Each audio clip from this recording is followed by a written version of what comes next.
Baik, terima kasih atas kesempatan yang diberikan kepada saya. Di sini saya akan menjelaskan tentang penyakit asma.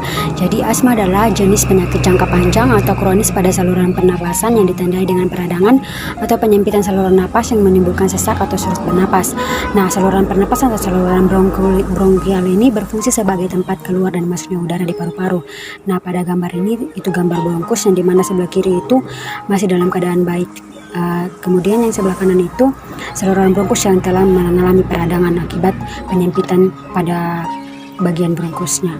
Kemudian untuk faktor risiko yang dapat menyebabkan memicu terjadinya asma, yang pertama itu faktor genetik, faktor alergi, kemudian faktor lingkungan, dan keempat itu faktor infeksi saluran pada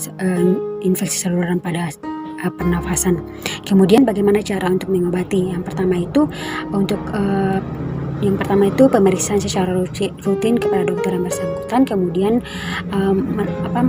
menggunakan inhaler dengan pemantauan dokter, kemudian melakukan olahraga yang baik yang cukup agar dapat menunjang kesehatan. Kemudian yang berikut itu menjauhi pemicu alergi seperti makanan atau hewan-hewan yang dapat mengakibatkan alergi terhadap pasien yang alergi makanan maupun alergi hewan.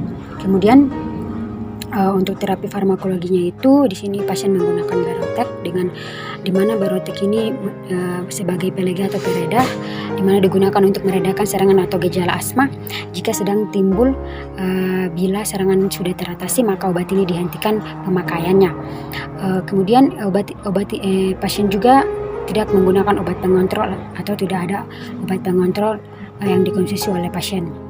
Kemudian untuk subjektif kasus swabnya ini, di sini identitas pasiennya itu pasien bernama Nona Nonca Teresia Ngamel dengan riwayat penyakitnya itu asam lambung, asma, dan amandel. Kemudian keluhannya itu sesak napas, pusing, dada sakit dan lemas dari tanggal 8 Oktober sampai tanggal 10 Oktober yang lalu.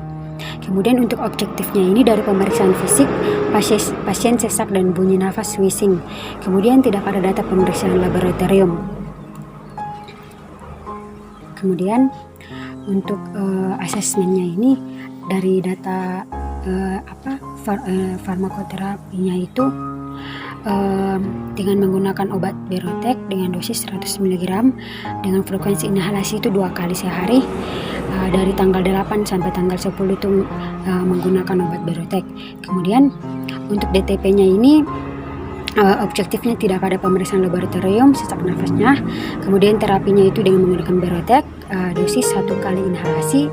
Kontraindikasinya itu penderita kardiomiopati. Efek sampingnya itu gemetar pada otot atau tengkorak, kepala, jantung berdebar, saraf menegan, sakit kepala. Kemudian interaksi obatnya itu tidak ada interaksi obat, maka asesmennya atau DRP-nya itu dosis terapi. Kemudian badan lemas, tidak ada pemeriksaan laboratorium. DRP-nya itu indikasi yang tidak diterapi.